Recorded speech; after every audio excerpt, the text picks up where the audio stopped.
Perfect.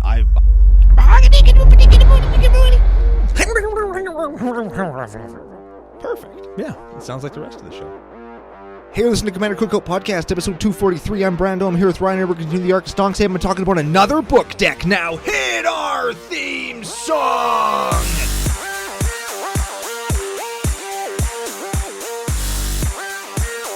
Hey, Ryan. We're back for yet another whirlwind adventure.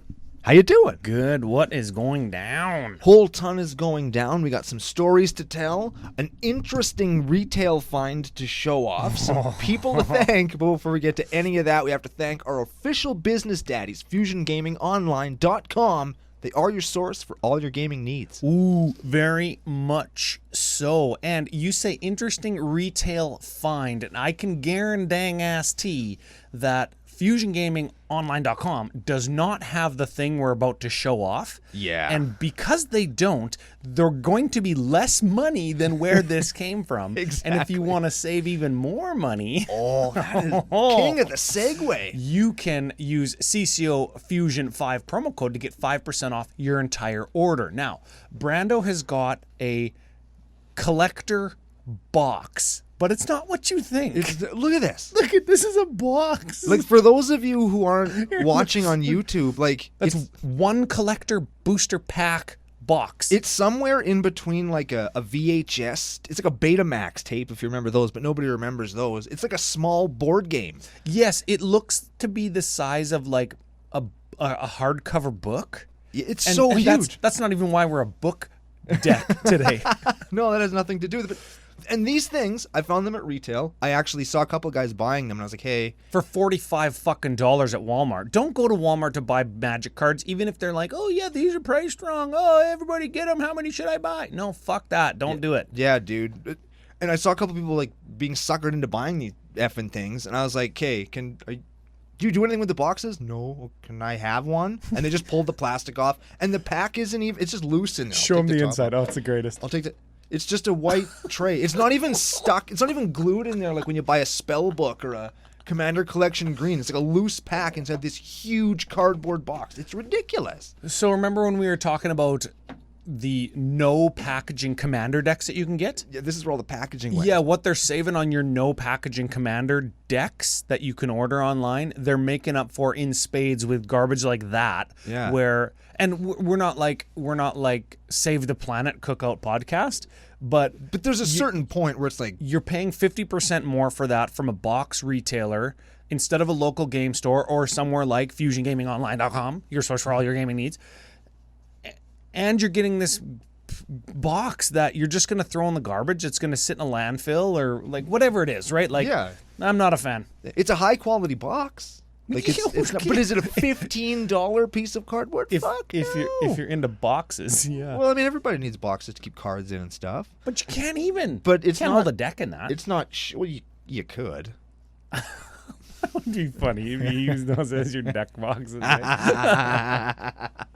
Yeah, so that's the thing that you will not find at FusionGamingOnline.com. What you will find is super sweet full art foil Atraxes, full art foil Sword of Fire and Ices, Pygmy Hippos, full art foil Souls Fire Eruptions, Those sound like your wish list or your shopping secret cart. lair Goblin Sharpshooter. And you are right, all of those things were on my wish list, off my wish list, in an envelope, on my way to my house right now. With a discount of 5% with the CCO Fusion 5 promo code because you're going to buy them anyways. That's right.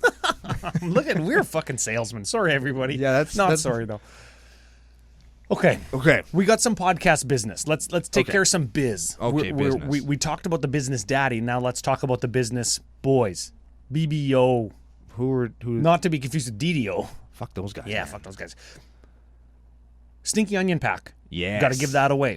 Right. The guesser of Uvilda and Nasari from last week had to write it down. Never would have remembered. Uvilda and Nasari. Shitty Joyra and Shitty Atali. Right. Okay. Yeah. Yep. I remember doing that deck now. Yes. George Harmon. Yes.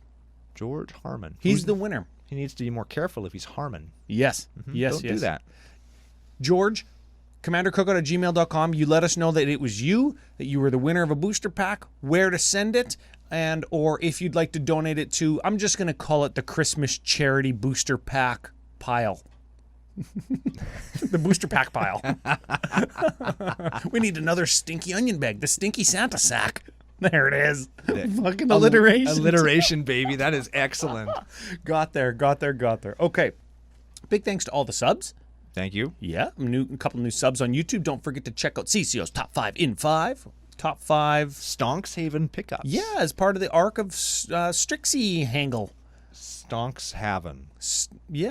Yeah, because that's the arc. Now, speaking of the arc of Strixhaven, we do have a Stonky Boy to do a deck on. This week's Stonky Boy, Codie Vociferous Codex. I keep wanting to call him Codie Vociferous Codex, like he's trying to like eat things, but that's not what it says. Anyway, he's a 1/4 for 3.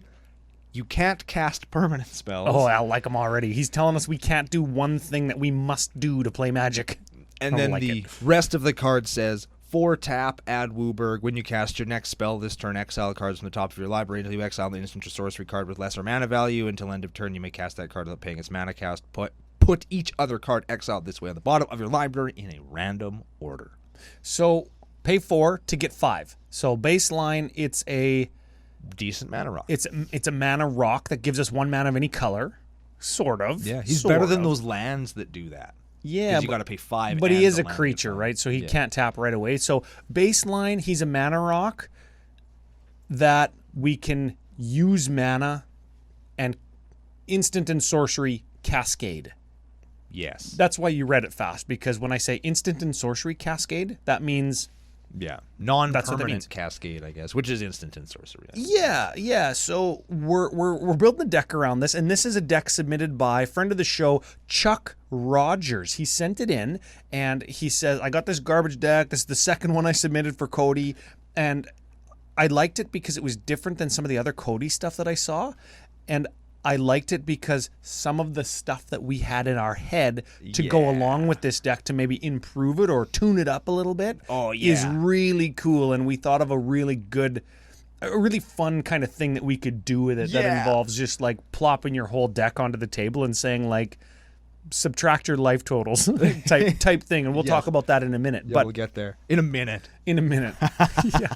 Before we do, though, we got some more people to thank, and I think a story to tell. So where do you want to go first? Let's thank the people. Let's thank the people of the nation. Yes. CCO Nation, that is. And they are the people in the nation that have gone above and beyond just the subs and the likes and the shares, the retweets. These are the people that have gone to patreon.com/CCO Podcast.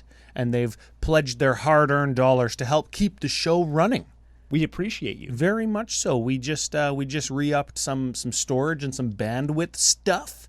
So that's fun. Costs a little bit of money. The website hosting, all that stuff costs a little bit of money. So big thanks to first patron. This is an increased pledge. This is Kyle sweetening the deal. Oh, wow. Yeah. So big thanks, big FU. FU, bud. I don't remember his actual nickname, but I know that he is sweetening the deal. I'll take it. Mm-hmm. And I guess so will he. Okay, first shout out and nickname. It's one of the benefits. Benefits. Yeah. CCO Nation with benefits. Daniel Waldron. Ooh, well drawn. Oh, yeah. He's like Jessica Rabbit, where he's well drawn. Oh, yeah. I was going to say he's like that naked thinking dude. No, he's not drawn, though. He's sculpted. That's different. Wow, we don't know. Daniel Waldron could be sculpted out of just brick muscle. Well, he might be, but he's also well drawn based on his name. I thought it was going to be a Wahlberg joke, or I thought it might have been like a Voltron joke because he's Waldron. Voltron. I guess. It's close. I like the well drawn Jessica Rabbit. Well-drawn Voltron. That works too. Yeah. Big thanks. Big F.U. And dude, you know what? If you are super jacked and just walk around super naked. No nudes. Oh, we haven't asked for no nudes in a good long while. Yeah, and it shows. I made a cam girl reference yesterday. It shows. No, it doesn't. It doesn't because we haven't seen any. Do you remember the best nudes we ever got? Other than the actual nudes that Kyla sent us of like of very large members, and I didn't know it was her. And I was like, oh, look at these nudes we got. Anyways, the best nudes we ever got were full frontal unsleeved cards. Yeah. And half frontal and just like bottom only with the sleeve upside down. Yeah. Oh man, those are so clever. Those are pretty good. We got one more shout out. Tell me. One more patron thank you. And this is a pseudonym. And he's got a bunch of underscores in it like it's an email address from grade 6. God damn it. The _ Bant _ truck 23. The Bant truck 23. I don't even know what to think. Justin Dillinger. That sounds like a baseball player. Maybe he is. He sounds like he's a shortstop for like the Cincinnati Reds. Good. Wait, just the Cincinnati Reds? Yes. New favorite baseball team. Yeah, because they have a color. And it's red. Oh, shit. I hope that they're good. Are they good? I don't know. Where are they at? Like, if Cincinnati. If this is the basement and this is, like, the Yankees, where well, are the Reds? Yankees are down here right now. Yeah, but for the sake of argument, let's say they're here. The Dodgers. This is the Dodgers. Okay, show me with your hand. Where are the Reds? I don't know. I actually don't know. There's 30-some teams, and I don't watch the Reds. They play 800 games a season. Yes. I made the joke the other day at the station where it was like, yeah, the baseball season just started and the Blue Jays are already 0-12. No, they're not. And Gary gave me a dirty look. No, they're like they're doing good 14-13 or something. They're a game above 500. Ooh. Which is actually good based on their last 2 years, and that a couple other teams in their division are whatever. We're not baseball podcast. Big thanks to the patrons. You've got a story that involves some members of CCO Nation, I think, too, right? Yeah. I was playing with the Prophet, whose name I can never goddamn remember, and I'm sorry, dude.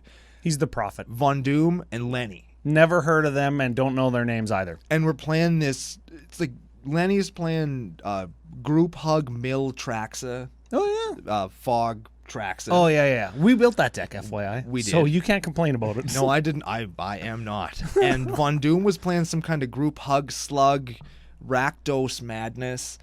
And Prophet was on some mono white. What the hell? I don't know what's going on. What? None of them creature focused. And I broke out Obeka, which is all about taking other people's creatures and winning with them. Yes. So, like, we're all just... Nobody's doing anything. We're all just fucked. And we're on, like, turn 16. And I'm looking for, like, we've wheeled, like, 8 times. We're looking for an out. And Lenny's got that book. All throwback to our deck today. The book that you can either tap to put a counter on or tap to everybody draw cards equal to the number of counters on it. Oh, yeah. I don't remember. It'll be on the screen if you're watching on YouTube. And if you know it, you know it. And you can just yell it at us. Yes, and we'll definitely hear you. And still not mention it. Yes. And so I'm looking for an out. I'm looking for an out. And I look at my hand and I look at my graveyard, which is like super tall by this point. And I'm looking at that and like, okay, I can totally sneak this in. So Prophet's going before me. He ends his turn. At the end of his turn, I activate my Time Stream Navigator to give myself an extra turn after this one. Ooh, that's a good one. So now I've got 2 turns in a row coming up. Upkeep of my turn. Your first turn. My first turn. I turn my Dimir Doppelganger into the red-blue guy that lets you gain control of target opponent's permanent. Sure. Dominus of Fealty or whatever the hell his name is. Yeah, sure. To steal Lenny's book that taps to make everybody draw cards. Okay. And I'm big braining him because I know he's going to tap it in response. I know he's going to fucking tap it in response. So he does. He does. So he does. So's he does. You got to use S's at the end of the words correctly. And in response to him doing that, I turn with my steal the book thing trigger on the stack. I turn my Dominus of Fealty into a Hull Breacher. So I'm going to get me 6 treasure tokens instead of anybody drawing cards, and I'm going to draw 2. So in response to that, Lenny activates his white Parallax thing that I forgot was there to remove my Hull Breacher from the game. He exiles it until all the fade counters are gone, then they all come back. Yeah. It's like fading Parallax Wave. Yes. Parallax Wave. Yes. I think, yes. So, in response to that, I Chaos Warp his fucking Parallax Wave. And Lenny counters my Chaos Warp, and then Prophet's like, I don't like that Parallax Wave. So he counters Lenny's counter, so I frickin'... Can't Lenny just take all the fade counters off instead of countering, like, in response to yeah, but then I just get my Hull Breacher back. Oh, yeah. 'Cause all of this is still on the stack. Like, this is in response to everybody draw 2 cards. So the fucking everything, counter, Chaos Warp hits the Parallax Wave, blows it up. Lenny goes through the thing, gets nothing. Draw 2 on the stack. I'm going to get a bunch of treasure tokens. Prophet's like, hang on a second, bud. And generous gifts my fucking Hull Breacher. Oh. So I get an elephant. And then we all draw 2 cards. You couldn't have fluster stormed him or something? I was out of freaking... I didn't have any counter magic in my hand. So all of that resolves. We all draw 2 cards. Then I gain control of this book. Taps shitty book. It gains haste and untaps because of dominance and fealty. Yeah. Then I actually start my turn. And I'm sitting there thinking that was my only out. It was my only out, because what I was going to do was with my Hull Breacher, I was going to tap the book again to get 6 more treasures, and then I was going to play the thing that you win on your upkeep for having 10 treasure tokens. Oh, yeah, Revel in Riches. Revel in Riches, and then just start my second turn and win. Oh. But I got blown the fuck out, and I just had nothing for the rest of the damn game. Nice. Oh, it was the most EDH thing in the world. Yeah. Yeah, you call a judge over to say, hey, we forget how the stack is ordered. We forget what stuff's on the stack. Then he just looks at you and goes, EDH players. God damn it. And walks away. Yeah. But it was awesome. It was a super great great game. And it was one of those 3-hour games that didn't feel like a 3-hour game because it was super crazy. Oh, and fun. yeah. I know people's attention spans are getting shorter and the format's getting faster and more efficient and stuff. But if you're hanging out with friends, 3-hour game's a 3-hour game. You're playing Magic. It's 3 hours you're hanging out with your friends. It was a good time. Lenny ended up winning by drawing us all. Oh, yeah. To death. That's son the of a thing. bitch. Just on turns. Just on turns. It's a 100-turn game. It was something else. Minus all those book turns where you drew 2 cards. Yeah. It was a thing. But it was a great game, and I just wanted to tell that story because those kinds of interactions are why we play EDH in the first place. Yeah, and you know what? Like, in-store plays starting up in June sometime for a lot of the Land of the Free, but until then, and probably after then, because in-store play in Canada is a little bit behind, about probably 2 months, I bet you. By the end of August, start of September, we'll be back in the store, which is cool. Just in time for our fucking birthdays. Yeah. Just thought of that. Best birthday presents ever. Yes. From the universe. Yes. If you want to get a game in, I can't really stream, but at CCO Brando on Twitter. And if we ever do stream together or it's a weekend thing and I'm over at Brando's house, and I'll just bring my cards and maybe we can set up a game sometime. Yeah, I'm happy to do that. Any time you're free, you as in Ryan. I'll just come over when you're at work so I don't have to play with you. Hey, fuck, I'm just knocking on your door. And you as in you in the nation are more like, if you want to play with us, we are available to do that. Ryan's a little bit tougher to get than I am, but we're both here and I'm more than happy to have Ryan over. We can drink beer and play Magic with our friends. I'm very up for that. Yeah. Okay, final thing about drinking beer, then we're talking about a deck. Finally. Fucking 17 minutes, these guys never talk about Magic. We told a Magic story. Yeah, whatever. I got the CCO hat on today. You know what that means? Tell me. We're filming. Oh, Some YouTube content. So, again, check out the latest Top 5 in 5. Check out the one from a couple weeks ago, because what's coming up next is some more stonky content. Oh, it's going to be... with booster packs that we're opening that aren't $45 that come in boxes from Walmart. And we're probably going to drink, and I hope I can take Brando to fucking Pound Town. Probably won't. Yeah. Should we do a deck? Let's do that. Okay, so Codie Vociferous Codex. I probably should have mentioned this off air. What the hell does vociferous mean? Do we know? Oh, yeah, we do know, but I don't remember. It's like very boastful or... We're both looking it up at the same time. Vociferous. Especially of a person or speech vehement or clamorous. Why would you use 2 words that you need to fucking define in the definition of a word? That's ridiculous. Vociferous, clamorous, blatant, strident, boisterous. Obstreperous means so loud or insistent as to compel attention. There we go. There it is, yeah. There it is. It's a loud-ass thing. I've got also to convey the insistency of a demand or protest. Clamorous. And we are certainly doing that in this deck, and that we are protesting what we are going to do, and then we are going to do it, or we are going to fail. I think that we should be VCO Podcast, Vociferous Cookout Podcast. This sounds like us. We are that. Right? We could be on the cover of that book. That'd be sweet. I think I would be the book, and you would be like the little stand that he's on. I imagine the little stand that he is on walks like a spider. Even though it's just like metal because it's enchanted, right? Okay, so that's us. We should start with with the Creech, because the Creech are a little bit going to tell us what we're doing, what the deck is about. And they might be saying, oh, there's creatures? Yes, there's 30 of them. And then you might say, but you can't play any of them. Well, we'll get to that in a few minutes. We'll get to that. First creature, Angel of the Ruins. Okay. This is a 7-drop, 5/7 angel, flying, enters the battlefield, exile 2 target artifacts and or enchantments. That's actually, I like that effect. The effect is cool. The effect is good. It also has plane cycling for 2. So you can discard it and find a plains, put it into your hand instead. Yes. Cool. You draw a card, but it has to be a plains. Yes, doesn't have to be a basic plains. No? No, just a plains. A plains card. Wow, I never knew that. Yeah, so you can get your shocks, get your duels. That actually leans into one of the things we were talking about even more. Okay, okay. Next up, we have Archetype of Imagination. A 3/2 for 6. Ooh. Creatures you control have flying. Creatures your opponents control lose and cannot gain flying. Hell yeah. I like Yeah. that one. I like this next one too. Archfiend of Ifnir. Oh, baby. 5/4 cycler. Whenever you discard or cycle a card, you put a -1/-1 counter on each mother-ass creature your opponents control. And he flies. Shit, yeah. Yeah. I like him a lot. So we've seen 2 cyclers so far. So, like, we're putting 2 -1 counters on guys. How about Desert Ceradon? What the fuck? This is a 6/4 for 6 cycling. That's it, yeah. Dryad of the Elysian Grove. Oh, hey, this is a mana dork. This is one of the most expensive cards in the set, actually. It's in the deck. This is a 2/4, play an additional land, and your lands tap for any color. They are each basic land type. They're each basic land type. Yeah, so he's a mana fixing type guy. I don't know if that actually matters in the deck, but Cut him. It's an important Cut him. differentiation to make. Cut him. Got him. Eternal Dragon. This is a 5/5 for 7, flies. You can pay 5 to get it back into your hand during your upkeep, but it also planes cycles.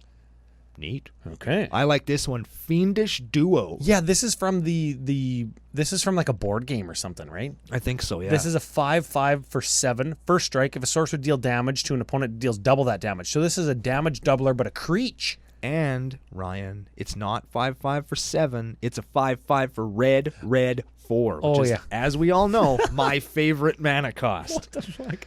That's the weirdest thing to have a favorite of. I have a favorite everything, Ryan. Do you have a favorite podcasting partner? Yeah. Max Crandell. I love that guy. I just got destroyed. Oh man, I just got taken to Pound Town. Max Crandelli says, well, my favorite fucking podcasting partner's So you can't even go any lower than I did. You can't scrape the barrel harder than I just did, man. Oh man. Dang.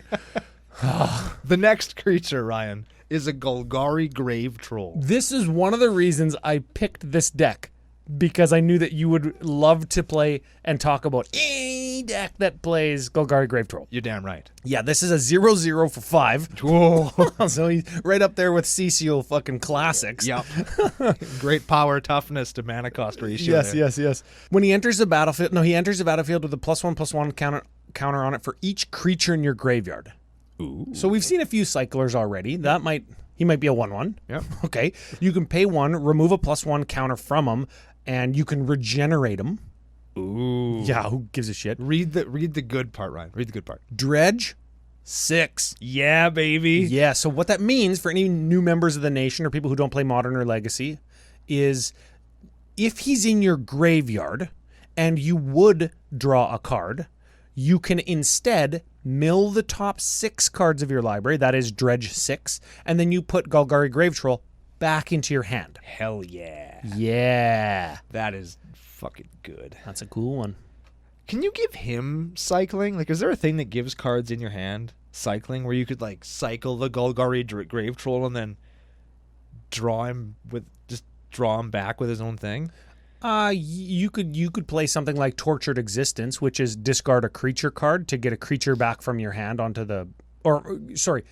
black, discard a creature, get a creature from your graveyard to your hand. Yeah, that's an enchantment from Stronghold, I think. Yes, I play it in... Super metal art, too, I played it in Hirobi. Yeah, that was a good-ass card. Yep. Let's keep going. Yep. Hermy D. Hermy-ass D. Hermy-ass D. This is Hermit Druid. This is another reason I picked this deck. It's one of my favorite cards. He's a 1/1 for 2, and you pay green, tap, reveal cards from the top of your library until you reveal a basic land card, and you put all the revealed cards into your graveyard, and you put the basic land into your hand.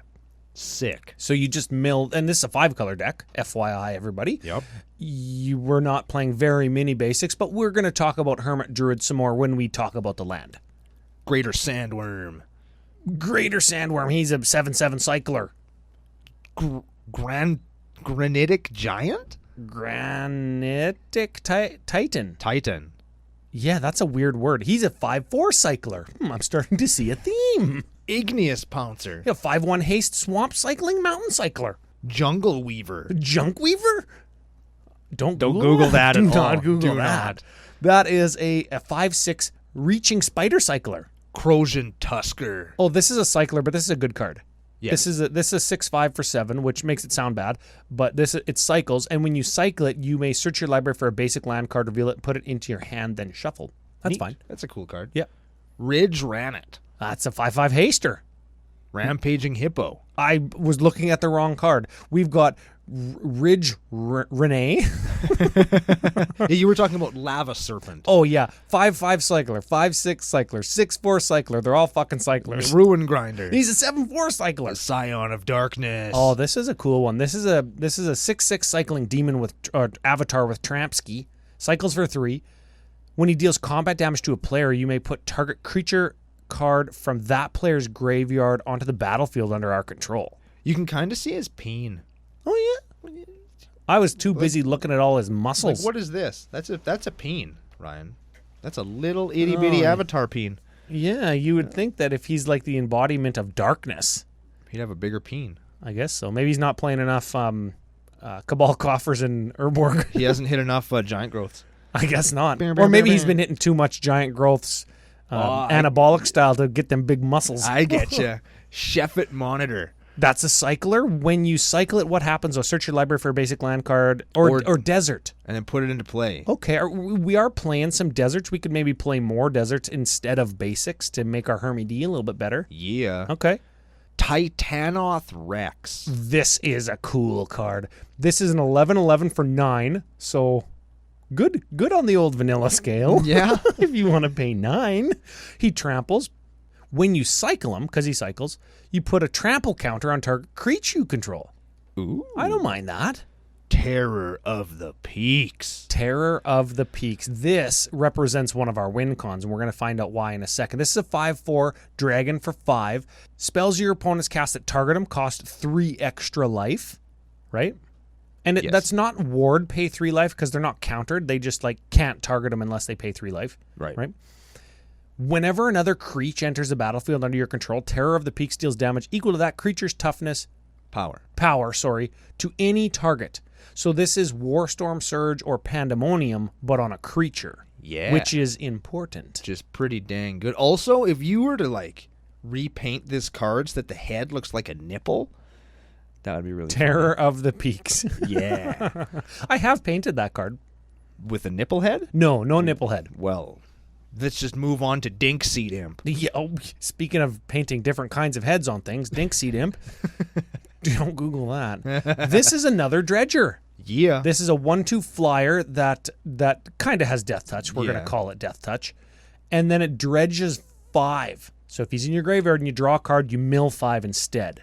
Urabrask the Hidden.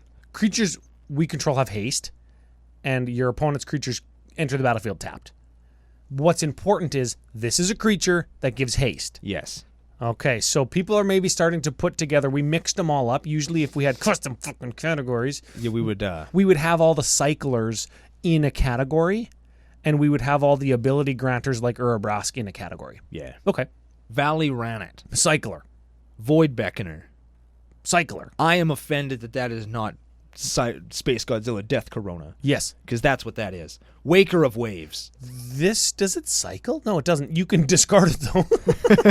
And look at the top 2 cards of your library, put one of them into your hand and the other into your graveyard. Oh, that's 2 cycling. Super cycle. Super cycle. It's a cycle. Wirewood Guardian. That's a fucking cycler from Scourge. And Yadaro Wandering Monster. That cycles it, but if you cycle it 4 times, you get a big benefit, but we're never going to do that. You cycle it into play. Yes, and that's a Godzilla card too. Yes, there's a few Godzilla cards that don't have the Godzilla arts.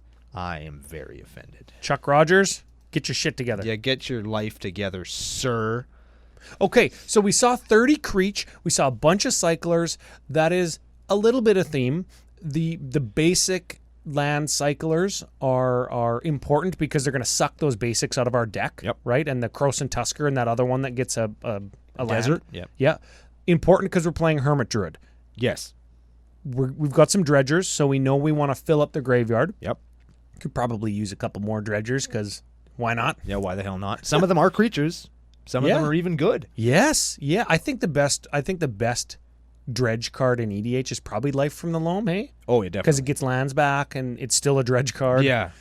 Yeah. It gets your lands out of the bin and... we don't necessarily need to play it though, right? You know, definitely not. I think also one that's underplayed and underutilized in lots of decks is Shenanigans. Shenaniganery. Yeah, it destroys an artifact and it has dredge 1. Yes, it's only dredge 1, but in a graveyard deck, there's probably going to be a whole bunch of artifacts you want to kill, and maybe now you can kill and it in a more than commander once. game, in a commander game, there's going to be artifacts, right? So here's the thing to keep in mind. So what is this? These are the instants? These are the instants. How about you go through and read the stuff that people are going to know what it is? Just give us the names of the cards. Arcane Denial, Assassin's Trophy, D-Spark, Frantic Search. That's a card draw spell that untaps lands, so that's a good one. Fracture, Memory's Journey, Thrill of Possibility. Well, hold on a sec. Fracture. I want to highlight Fracture, Prismari Command, and Quandrix Command. All new Strixhaven cards. Yes. And during the arc of Strixhaven, we want to highlight new cards and say these cards have found their ways into decks. Let's hit them. Which is important. Well, you give us a read of Prismari and Quandrix commands because they do like 700 things. The command of the Prismari thing is choose 2. Deals 2 damage to any target. Target player draws 2 cards and discards 2 cards. Target player creates a treasure token and destroy target artifact. Quandrix command is choose 2. Return target creature or planeswalker to its owner's hand. Counter target artifact or enchantment spell. Put 2 +1/+1 counters on target creature, and target player shuffles up to 3 target cards from their graveyard into their library. Okay, these are the important 2. Okay? On Prismari command, we want to draw 2, then discard 2. Yep. To get creatures into our graveyard. Correct. And on Quandrix command, we want to target player, ourself, shuffle something from our graveyard into our library. Yes. And Memory's Journey and Croson Reclamation. 2 cards also in the deck, 2 mana each. They both have flashback. They're almost the same card. One's blue, one's green. Target player shuffles up to 2 cards or 3 cards from their graveyard into their library. And that's important if we mill or dredge a couple important cards from our own library into our own graveyard. They're kind of like... No, they're not kind of... They're second chance cards is what they are. Yes. They're going to give you some redundancy in case you accidentally mill your whole combo and you're like, ah, shit. Yeah. Did we miss any? I think there's a cycler that we missed. That actually doesn't matter because it's not a creature, but it's Ancient Excavation. Give that a read. Ancient Excavation is... Blue-black 2, draw cards equal to the number of cards in your hand, then discard a card for each card drawn this way, and it has basic land cycling. Yeah, so that's like just loot and dig and fill up your graveyard type thing, or you could just suck a basic out of your deck to Hermy D better. Yeah, exactly. Okay, I kind of like that card just in general. It's pretty cool. Yeah, it's a strong card. If you're in a deck that cares about graveyards. And we're playing black, so... Yeah. And green. And we do care about graveyards in this deck, and everybody's going to see why. Do. So those are our instants. Let's jump over to the sorceries. Holy mother ass, there's lots of them. Yeah, but we can blow through these quick. Let's hit them with Balaged Recovery. That returns something from your hand, and it's a land on the other side. Buried Alive. This is one of the most important cards in the deck. Yes. This is... Should we call it a tutor? Yes. Tutor 3 things, but put them in your fucking graveyard. Yeah, baby. Sounds really bad when you say it that way, but it's very important. It certainly is not. Cathartic Reunion. Discard 2 cards as an additional cost. Draw 3. So it's basically draw 5. Yes. Yeah. It's basically cycle a bunch and put a bunch of shit that like is going to be important. When we talk about strengths and weaknesses, I've got a strength here. Chart of course. Draw 2, then discard a card if you attacked with a creature, unless you attacked with a creature this turn. It's a cool card. And newsflash, we're not going to attack. We want to discard. Yeah. Cultivate. Dismantling Wave. Hey, this cycles for 100. Yeah. AKA 8. For each opponent, destroy up to one target artifact or enchantment that player controls for 3 mana. If you cycle it, you destroy all artifacts and enchantments. So that's like Decree of Annihilation, kind of. Remember last week when we talked about the cost of versatility? Yep. I feel like this one is a real huge, 8 to destroy all artifacts and enchantments. There's lots of cards that do that for 4. Well, 4 is creatures usually, then 5 is creatures also, but maybe something else, and 6 is like everything. Well, Fracturing Gust does all of this, and you gain a bunch of life, and that's Tempest of the Light thing, does right? it for 3 at instant speed. Or you get 3 things for 3 mana. That's 1 mana per thing that you get. Or you get to draw a card and pay 8. It's like, I guess in white, draw a card is 4 mana. Hey? Draw a card might be worth 2 maybe, or 1. If you just tack Cantrip onto a spell, it's maybe worth 1 or 2 depending on the rest of the effect. And then 6 to destroy all stuff. That's fine. Okay. Flux. Each player chooses and discards any number of cards, then draws that many cards, and we draw a card. And that art is so rad. That's Richard Kane Ferguson. I'm friends with him on Facebook. Ooh. Yeah, he kind of just he goes out into his yard lots and posts videos of himself just throwing axes at stumps. Kind of weird, but you know what? Everybody likes what they like. Farseek, gonna get a land. Eerie Ultimatum. Baby. Read the mana cost real fast. Green, black. Close enough. Yep. Return any number of permanent cards with different names from your graveyard to your battlefield. That's a hell of an EDH card, isn't it? Oh, baby. You just get your whole graveyard back, right? Yeah. Because it's permanents. You get lands, you get anything. Yeah, everything. Hull Breach. Destroys a thing. Hunting Wilds. This has kicker? Yeah. Search your library for 2 forests and put them onto the battlefield tapped, then shuffle. If it was kicked, untap all forests and they all become 3/3 green creature with haste. Neat. Okay, so it's 4 to find 2, which is on rate, and then 4 more to make all your dudes into dudes. Sure. Okay. I mean, it works good with Dryad of the Elysian Grove, I guess. You can get a whole bunch. All your forests are now 3/3s. So maybe that's okay. We have a Kodama's Reach. Yeah, and a Nature's Lore, and a 3 Visits, and a Skyshroud Claim, and a Rampant Growth. That's all the ramp, I guess, right? Thrilling Discovery. Hey, another new Stonksy Haven. Yeah. White, red, gain 2 life. Then you may discard 2 cards. If you do, draw 3 cards. Neat. Hey, yeah. Wargate. Search your library for a permanent card with converted mana cost X or less and put it onto the B. And that costs Bant and X. That's a good one. That's a cool one. Tormenting Voice. Discard a card, draw 2 cards, which is, again, we're leveraging that to great effect. Very excited that we're playing Traumatize. Oh, give you 3 guesses who we're fucking traumatizing. This represents reason number 3 we're playing this deck.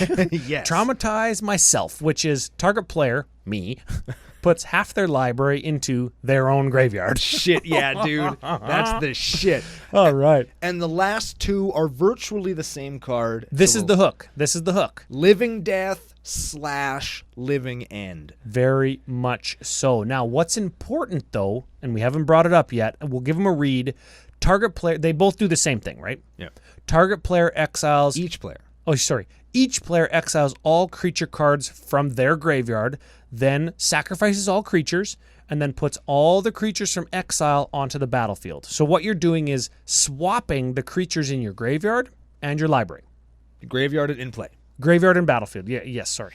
You're swapping your creatures in your graveyard with the creatures on the battlefield. Everybody does that. And we've spent the entire game dredging and milling and cycling. And this is like the Hypergenesis or the Living End deck of Modern from 10 years ago. Yeah. Living End is the same thing, but it suspends for 3 and has no mana cost. So with Cody, we can add Wooburg and then use that mana to cast Nature's Lore, and then we, air quotes, spell Cascade down into Living End because it has 0 mana cost, because we're playing 0 instants and sorceries that cost 1 mana. Yeah. So we've loaded the deck up with 2s so we can hit a 0 in living end. Or we could use something like an Eerie Ultimatum and go down to maybe a living end. Living death. Living death, sorry, yeah. So that's the trick. That's the hook, right? We've got one artifact to speak of. And it's Chromatic Lantern. Which is just a mana fixer, right? Yeah. Which is important. And that's it. That's the deck. I love it. I love this kind of deck. I love graveyard decks. I love combo decks. I love decks that are going to leverage, let's call them some bad cards, some stinkers. Oh, yeah, right? there's a lot of shitty cards. There's in a this lot deck, of man. shit, right? Now, some questions. Some questions so we can better understand the building of decks like this, and then we'll maybe use it to lead into strengths and weaknesses. Sure. Is there enough 2-drops that we're going to want to hold in our hand until late game when we can Cody 2-drop living end? Is there enough 2-drops? Because a lot of them were ramp. Yeah, probably. You could probably save one. Okay, like a removal spell or something that maybe Yeah. a blocker. Yeah. Okay. I mean, you could just play some more 2-drop removal to make it more dense, I suppose. But yes. Next question. Are there enough basics for Hermie D based on a lot of our cyclers having land cycling? Are you shitting me? You think there's too many? There's too many. I think there's 3 forests and then 1 of every other basic. Too many. I think there should be 1 forest and you could put other lands. No. And then 5 is still too many? No. There should be none.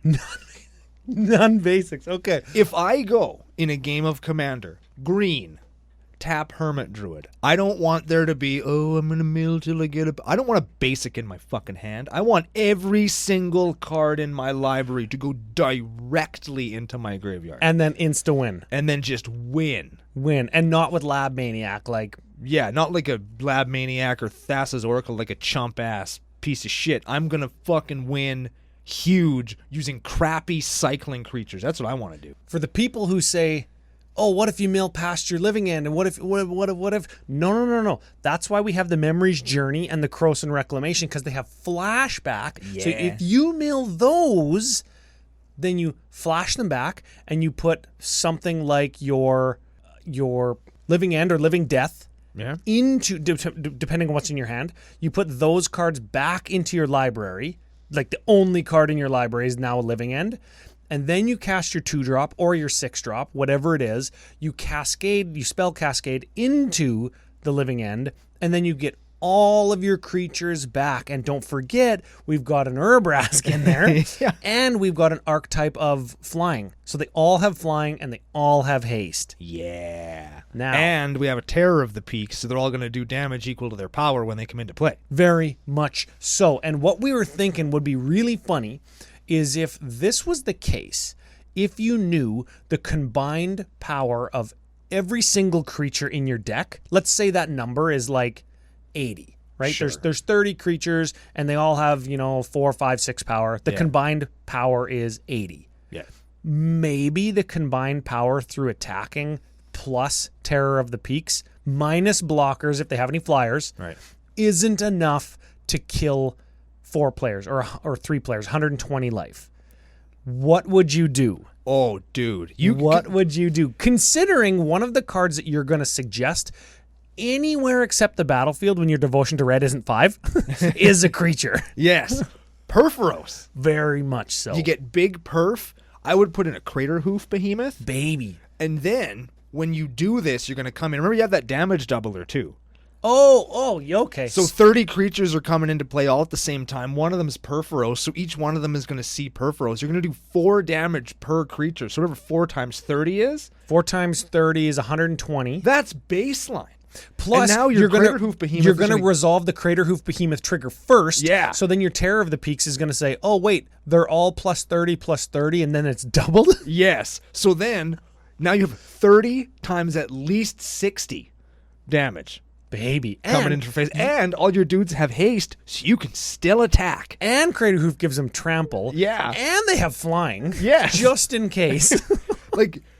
And then you can actually go through and figure out that number. Yeah, everybody's like, well, it would be so hard to just figure it out. No. You go through, best case scenario, you do the math, and you just write it down like on the inside lid of your deck box, like pitchers like write down pitches on the inside of the brim of their hat. Yeah. And you just take your hat off and look, oh yeah, fuck the numbers, 4,000. Yeah. Does anybody have 4,000 life minus creatures that are blockers? Okay. Subtract your blocker's toughness. How much is left? 3,962. You're all dead. And that's the kind of those are the things that I like about decks like this, is you can do ludicrous things because you know what's going to happen each and every time ish. And so you can hit people with like, here's a ridiculous number. Here's this stupid 12 card combo that only works in this particular situation. Yeah, or on turn 16 where you can just Hermy D down to nothing and then win, right? Yeah. Which is totally fine. And that's where I was going with, like, is there enough 2-drop spells? Because the 2-drop represents removal in a lot of cases. And we're going to need removal to get to a point where we just flat out have the mana to do what this deck needs us to do. Mm-hmm. Right? And that is to say, like, maybe we had to use our 2-drops to fucking not die or whatever. Yeah. Right? Earlier in the game, and then we got to like cascade or find somehow the living death, like the 5-mana version. The one you actually have to pay for. Yeah, so oh man, I love decks like this, and because we have the damage doubler, the haste enabler, and the terror of the Peakser, I don't even know if you need something like a Crater Hoof, because we got a damage doubler. That's a creature. Well, yeah, but if you have a Crater Hoof, then you've got more damage. That's the Crater Hoof is only there to add that ridiculousness. Like, if you're gonna say, I have this much damage to deal out, do you all die? And anybody's like, oh well, let me do the math, right? Yeah, because sometimes you're in that situation where somebody's gained 100 life. I've been in games where people have 300-400 life before. Yeah, when we play against FU Aiden has the Chu Lane deck, but it's only filled with draft commons that ETB and gain a life. Yeah. And he's got he's got a Thragtusk in there, which gains 5 life, and he'll just blink the Thragtusk and get beasts and life gain and Soul Sisters, and he's routinely at 100 or 120 life. He's got all his dice lined up. And it's not like, oh, that's an unsurmountable amount of life. And the way the deck is built, you could probably still do that. But I don't want to do math. I want to say you guys all I have 6,000 damage. I have 6,000 damage. Does anybody survive that? No. Right? No. That's what I want to say with a deck like this. If you're going to call your deck the diarrhea machine, you got to make sure that you're going to shit on everyone. That's what the deck is called, you're right. Yes. Okay, let's use this. Let's get into strengths and weaknesses and lean on some of what we were just talking about. Absolutely. Okay. Combo kill in a jank-ass way. Hell yeah. That is a strength in the nation. If you're going to do something with jank garbage using crap commons, if you want to become an elected official in CCO Nation, this is the kind of deck you need to run and advocate for. This is the platform that you have to run on. Yes. It's not lies and hate and deceit and hate speech. Nope. Jank-ass 48 card combos that use draft commons. Yes. Okay. Ports a sort of famous deck over from yesteryear of Modern. I dig decks that do that as well. There was a deck like this that played the 3-cost Cascade cards and Simiut Spirit Guide and like fast mana or whatever. No, they didn't play fast mana because they needed to cascade from 3 down to 0 to Hypergenesis. Right? You would Hypergenesis in like a big creature. It was Hypergenesis or Living End, I believe. Yes, yeah, okay. So this is like a kind of a famous deck. Yeah. Cool, and I like that. Porting stuff over from other formats. That's how you get other people to play the actual format. It's like, oh, I see you like playing Living End in Modern in 2011. Maybe you like this super sweet EDH deck. Yeah, there you go. And it has a book for a commander. Neat. Okay, strength. We get to traumatize ourselves. Yes. Very important. Real strength, though. Leveraging downsides on cards that you'd probably play anyways. Tormenting Voice, Cathartic Reunion, those are good cards. Yes. Right? And if you can leverage the graveyard portion of them. Yeah, and when you make the downside, we'll say, into part of your strategy, that makes good cards into really good cards. Yeah. Final strength, and we'll jump over to weaknesses. It plays a bunch of new Strixhaven cards, which is, again, something that we like to highlight on the arc of the set that we're talking about. Yes, and they're cards that you can easily come by and get, which is cool. Yep. So that's always fun as well. Yeah, and I noticed that we're using Tapped Out today. They must just auto-populate like the newest version of cards. So the Cultivate looks like the Mythical Archive one and stuff, and the Despark looks like the Mythical Archive one. It's cool. Although none of the Godzilla cards are Godzilla cards. Mother ass. Which upsets me a lot. Well, moving over to weaknesses. No Godzilla cards. What the fuck? Other weakness. Is it too janky? Is it too memey? Is there such a thing? No. Are you kidding? Have you ever listened to the show, Ryan? Yes, I agree. No, there's no such thing as too memey. Real weakness, though, with meme decks or jank decks like this that are taking advantage of a trick, let's say. Do they get to be too linear? Do your opponents or play groups figure them out? Do they do the same thing too many times? And for something like that, if you play this deck on the regular, you're probably going to see people start running things like Scavenger Grounds or just a general piece of Graveyard Hate in an artifact. Yes. So you might find yourself wanting to include something like a Crozen Grip to get rid of their whatever. There's no K-Grip in here to get rid of the... I can't think of Tormod's Crypt. Tormod's Crypt, whatever. Because it gets it out of the way and leaves your graveyard intact. Yep. Or a Wasteland for Scavenger Grounds. You can force them to burn the removal early. Yeah, my next hit on weakness was Graveyard Hate. It doesn't protect itself from that hate. That's right. And this is the kind of thing where if you're not doing the best version of this jank combo, you won't be able to do it hard enough if you do get mid-game bejuked, right? Yeah. You know, like when I played Holgak or whatever and I got bejuked and I was like, oh, I don't care. I'll just fill up my graveyard again. Yeah. Right? Because I could do it hard enough that I could probably do it 2 or 3 times in a game, where this is like you cycle 2 or 3 cards per turn, right? You're not even playing, what's the cycle for cheap card? Fluctuator? That makes cycling cost less? Yeah. That could be an include in here if you want to cycle harder to rip through more of your deck. Yeah. Right? So that's the thing. But it is a permanent spell, so you can't cast it when you have Cody. Might be worth it, though. Yeah. Yeah. Okay. Something to think about when making a meme deck. This is our final weakness. No, it's not. There's one more. Okay. This is my final weakness I wanted to highlight. And I just want to... It's a word of caution more than a weakness in that the deck costs nearly $500, which is like a significant amount of money. Sure. Unless you have a lot of these cards. If you think it's going to be funny and you run it through and it's funny the first time and the second time and maybe the next week and the next week, after that, it's really going to... The interest level for you to play, because it's going to do the same thing every time, and the interest level for your opponents to lose in this way is going to drop off very fast. And I see this happen all the time when people get me to like alter cards for them. Hey, can you put this on this card? Can you put this on this card? And I say, was that just a joke that you found funny and you know a guy that does alters? And I'm going to charge you a bunch of money for it, and then it's just going to sit in your binder? Oh, yeah, I didn't think of that.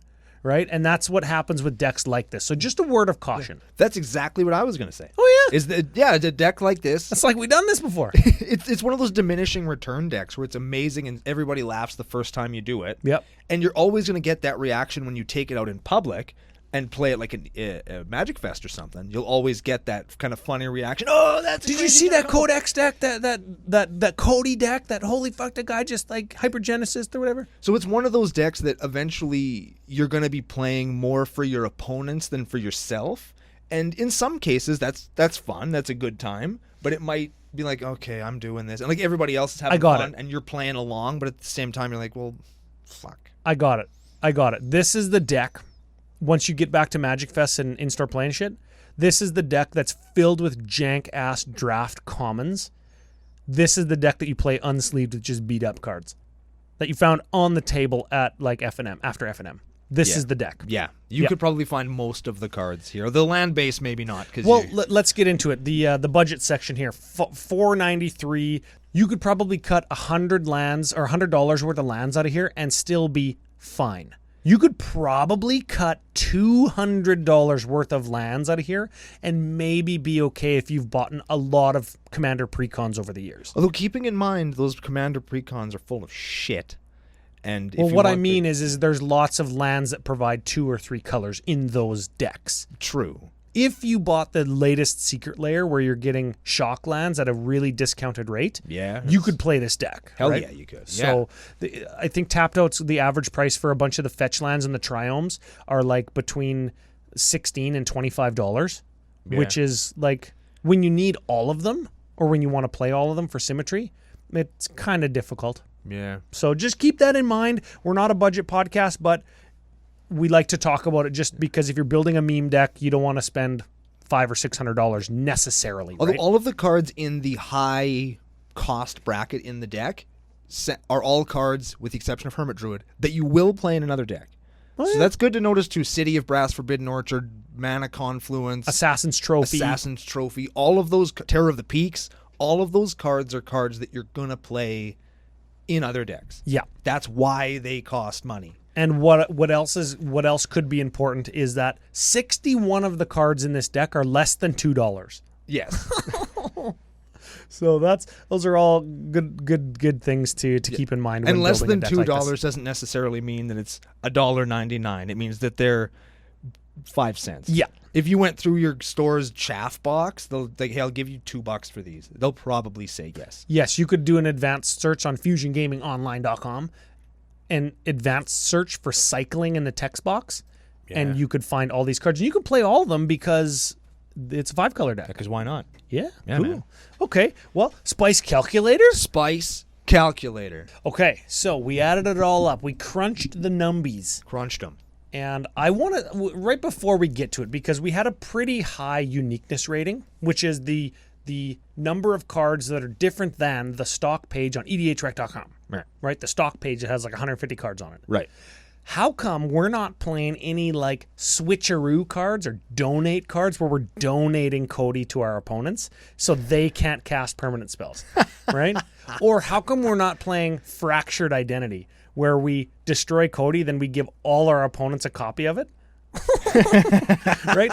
Those are just cute little tricks, right? That could save you maybe long term, because Cody only costs 3. We could cast him again, right? That's true, yeah. All right. Yeah. That's cute. But 44 different cards. Turns out there are a ton of cyclers that you could play. And there's a ton on the page, right, for Cody.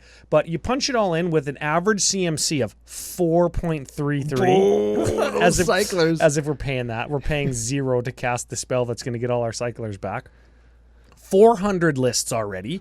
23rd on the list of 5-color commanders. Puts him right below Tazri, Beacon of Unity, and right above the companion, Gigantha the Wellspring. Yeah, the companion as the commander in this case, though. Yes, which does basically, not the same thing, but a similar thing. Yeah. The at the time, 400 list, we punch it all in. Oh, I got to switch up the tutors here because we do actually have 2.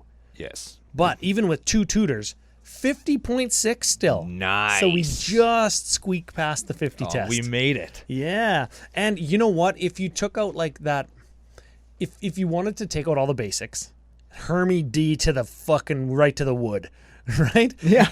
And then you wanted to like Crater Hoof and do all the stuff that we said. Right. You could probably do without that, what is it, Wargate? Yeah. And you could probably do without the living or the buried alive, right? You're allowed one.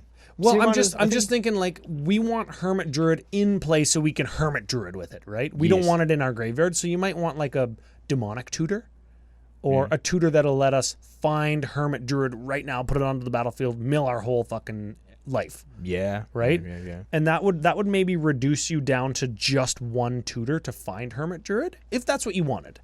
If that was the case, 63.5 spice. Those tutors are killers. Well, and I mean, maybe you need them in a deck like this because it is kind of a combo deck, right?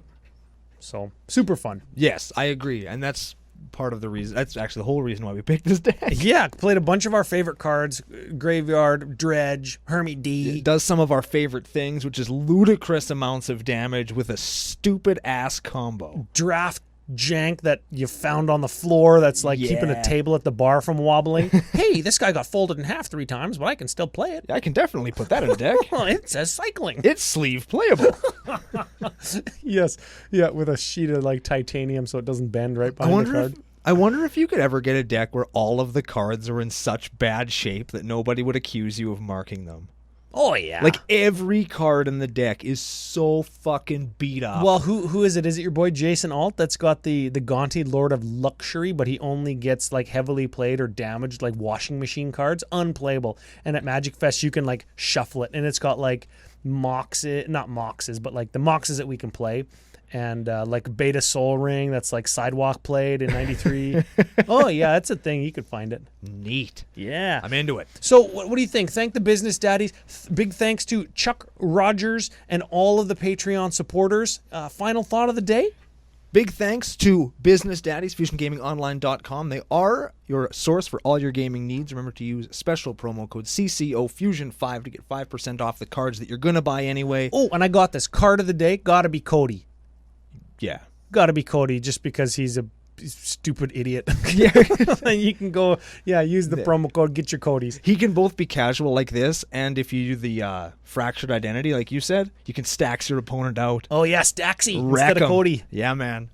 But that's not the kind of stuff we're going to do in this deck today, because this deck was built to be fun. Beware of the diminishing returns, but I highly recommend that if you ever come up with an idea like this, do it and build it, even if it's just for the benefit of your friends, because they're going to appreciate it, we're going to appreciate it, and it's just going to lead to good times all around, at least the first 5-6 times you do it. Yeah. And when we get back to public play, which is what we're all looking forward to, a deck like this is always welcome at any table that I'm at least. I assume Ryan as well. Very much so. And most members of the nation, I'm sure, would stand up and say, man, that was fucking cool. I'm glad that I lost all those draft commons. Stand up. I would be rock hard if I played against or with this deck. So maybe you wouldn't stand up.